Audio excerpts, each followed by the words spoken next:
cause I'm trying to go broke tonight. Posing hoochies left and right. I just want to live in a fantasy. I think we deserve it right.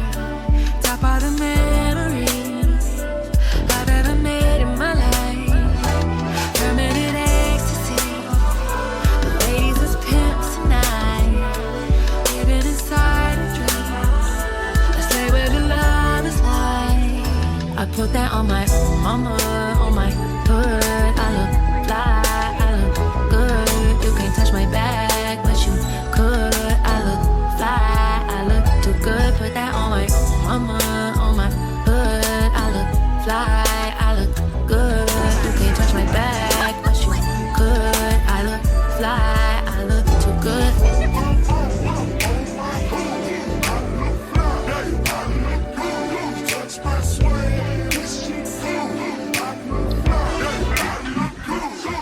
I'm so deep in my bag like a grandma with a peppermint. They say, oh, she smell good. That's just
I'm headed to the movies right now to meet my parents.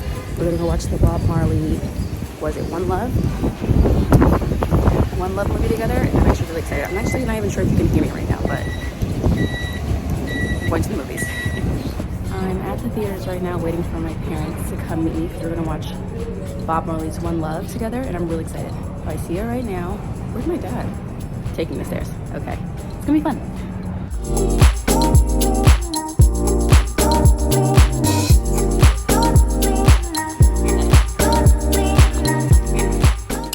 Hi friends, it's honestly been too long and I'm sorry about that, but a lot was happening. So I needed to take a beat and I'm glad I did. I kind of like got myself together and I'm feeling pretty good now, but let me give you some like updates, catch you up on what's been going on. I went to go see the Bob Marley movie with my parents and we really enjoyed it. I thought it was a really great insight into his life. I think it was very inspiring kind of just seeing someone's purpose play out, seeing how when you're so aligned and in tune with what you're meant to be doing, the outside noise just really doesn't matter and you stay so focused and it will just translate in how you're received because you're being so authentically yourself and leading the path that was laid out for you in a very like devoted type of way. I was just very inspired seeing his story, which I already knew of because obviously my parents are Caribbean and things like that, but I really enjoyed it. And so did my parents, we really like that. So if you love Bob Marley, love his music, love his message, you'll enjoy the film. So go see that. What else is going on? Y'all, F1 is starting back up and I don't know if you were around. If you're newer here, fun fact about me, I fucking love F1. I am one of the people who got into it because of Drive to Survive. And now I'm like an insanely devoted fan. Like I watch every race. The season starts in about 2 weeks. I'm so excited. Drive to Survive season 6 comes out this Friday, which I'm really excited about. So I'm definitely gonna be binging that. To give you like my hit back for the months I've had without F1, I'm so happy it's gonna be back now and the race season starts soon. So prepare to be sick of me because every week we're watching a race, okay? Okay, book update. I finished the Fourth Wing series. So I finished Fourth Wing and I finished Iron Flame. One, I really enjoyed it. I thought it was a great start to the series. I think there's like 5 books in the series. This is only book 2 and book 3 comes out this year. So I'm at like the beginning of the curve. It's not like me when I was reading ACOTAR and I had all the books out already. Like that's just not what's happening right now. Which is a little disappointing because I mean I have to wait years to find out where these characters end up. But I'm happy I read it. It was really good. Iron Flame, the ending has me messed up. I don't know how to process that. Miranda, she's definitely finishing it in the next 2 days. So I'm going to work tomorrow with her and I'm sure she'll be finished with it by then so we can finally talk about it. I've been waiting for a minute to talk to her about it because the ending was literally insane. If you've read Iron Flame, like let me know in the comments, like what's your reaction? Like I want to know your theories. Like I'm so like, I've been on a book talk just like reading and like interacting with people and like trying to figure out the different theories for what we think's gonna happen, why we think certain things happen. Like it was good. It was good. Violet, the FMC, the female main character, she was pissing me off, I'm not even gonna lie, in Iron Flame, the second book. But overall, it was good and I'm happy I read it. But then I was kind of in like a reading slump. So I was like, what can I read? It's gonna like get me back and like excited to read Space. Because it was so good and it left me kind of like, crap, I'm not gonna know what happens until the next one comes out. Whatever. So then my friend T, who's in like my book club and she's also like friends since college, she recommended another book to me. I forgot what it's called. Hold on. It was on Kindle. Let me see right now. The Crown of Oaths and Curses by J. Bree. I'm not sure if you know what that is, but it's good. I'll put it there. But that was really good. But that book also is only just one book. It's the first book in the series, and the next two books come out this year actually. So the next one comes out in March and then the following book, the third one, comes out in April. The books are almost here, but again, I was left kind of hanging. So after I finished another book with an uncompleted series, I was like, no, I need a book that I know is gonna make me feel good and a book that I love. So I'm rereading A Worthy Love by A.E. Valdez. You guys have already heard me talk about this book probably several times at this point. It's quite literally my favorite book. It's a romance. I don't care if anyone disagrees with this opinion. I love the book down. It's this book, A Worthy Love by A.E. Valdez. It's so beautiful and loving and sweet and just, I love it. This is legit my like 4th time reading it, but it's my 1st time reading the hard copy because I read them all first on Kindle Unlimited, and I love them so much I literally went and ordered the entire series, which is back there on the shelf. It's my 1st time reading the physical copy, and it just feels so much better reading the physical copy. Ugh, I love this book so much. I love this entire story. I love all the stories because they're interconnected standalones, but if you read the series from start to finish, you'll like learn about the characters, and it's just really, really beautiful. So I love this series. I love A.E. Valdez's writing. I love this book. Love it. Having a great time. It's really reigniting me. And then I went to McNally Jackson because I have a book addiction. And I saw that Tia Williams, she released not her second book, but her like most recent book was a love song or a love story to Ricky Wilde. Hold on, it's on my shelf. A love song for Ricky Wilde. And I'm really, really excited for this one. Just came out. Yeah, I'm reading it after A Worthy Love, A Love Song for Ricky Wilde by Tia Williams. She's the same author who wrote 7 Days in June. And again, I don't care if you didn't like that book. I loved 7 Days in June. I thought it was beautifully written, great love story. Some like really heart-wrenching moments, but not like trauma, not like too much trauma, because I don't really do, it's not my cup of tea. I don't really do trauma love or toxic love or struggle love. So really excited for that read too. So we're getting back in our reading groove. For my count right now, I think I'm at like 12 books. Yeah, I'm at 12 books right now that I read for the year. I slowed down a lot in February because I was in my reading slump. So Worthy Love will be the first book that I finish this month, and it's the 20th. So not my best work, but it's fine because we're just reading because we enjoy reading, and some months will be slower months, some months will be quicker months. We'll just take it as it goes and see where we land by the end of the year. So that's my reading update. Quick agency update. So I went in to take my digitals. Those went well. Well, I've been working consistently still, which we love. We're prioritizing redoing my book right now. So continuing to figure out which test shoots I want to do and going forward with that. So that's kind of like where we are with the agency update. So nothing too crazy has happened yet, but I'll keep you guys posted as it does, obviously. And now my update for like what's been going on in here.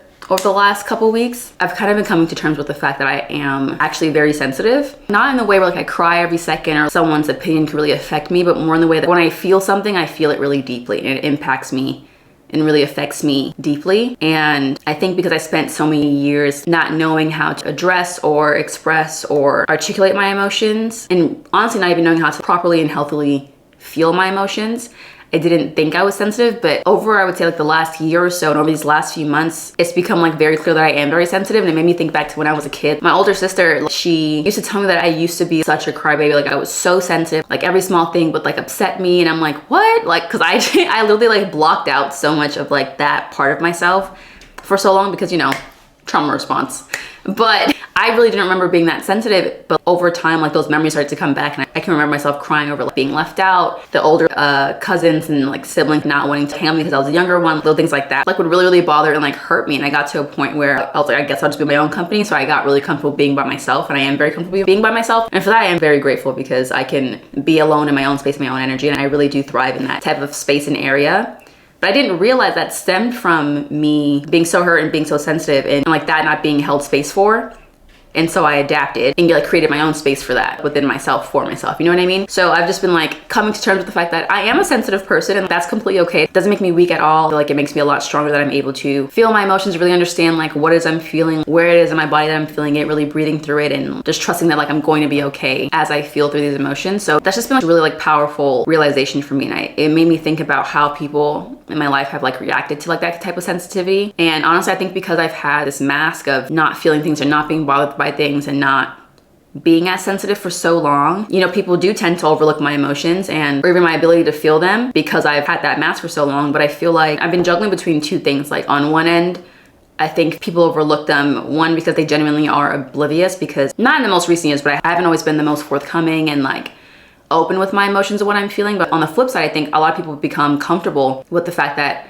I am the strong one, and the fact that I can hold space for a lot of people's emotions and a lot of what people are going through. And it's comfortable for them to just receive that kind of like support from me. And sometimes I think it might just be easier for them to not have to give it back because, you know, they're going through their own thing too. But like I've come to terms with the fact that I really do need reciprocity, and I really do cherish and value those relationships that are capable of showing up for me the same way that I show up for them. Even in moments when I'm not, you know, the most forthcoming or even open with my sensitivity, I think it really means a lot when people hold space for them and hold space for me without me having to ask. So this is really just like a shout out and an ode to like the sensitive girlies out there. Those of you who have been kind of pushed to dim down and hide how sensitive you are in order to accommodate other people. I just want you to know that it's completely okay to be sensitive. It's completely okay and appropriate and acceptable for you to feel your emotions first and hold space for your emotions first. Yeah, so for me, I've just been coming to terms with the fact that I am sensitive. I feel like that's me coming back to, you know, the root and core of who I am, which is clearly who I was as a child according to my family, which is still crazy to me that I didn't remember how soft I was and how deeply I felt things even as a kid. And it's just crazy to think about how through your life experiences you tend to mute or hide really important parts of yourself because you feel it's the best way to protect yourself. But as you grow up and as you become adults, it's like your responsibility to create that space for you to be your most authentic self freely. And I think in doing that and in creating that space within yourself, it shows people the way that you expect to be held space for, because that's how you hold space for yourself. Like you kind of set the standard for how you want people to treat you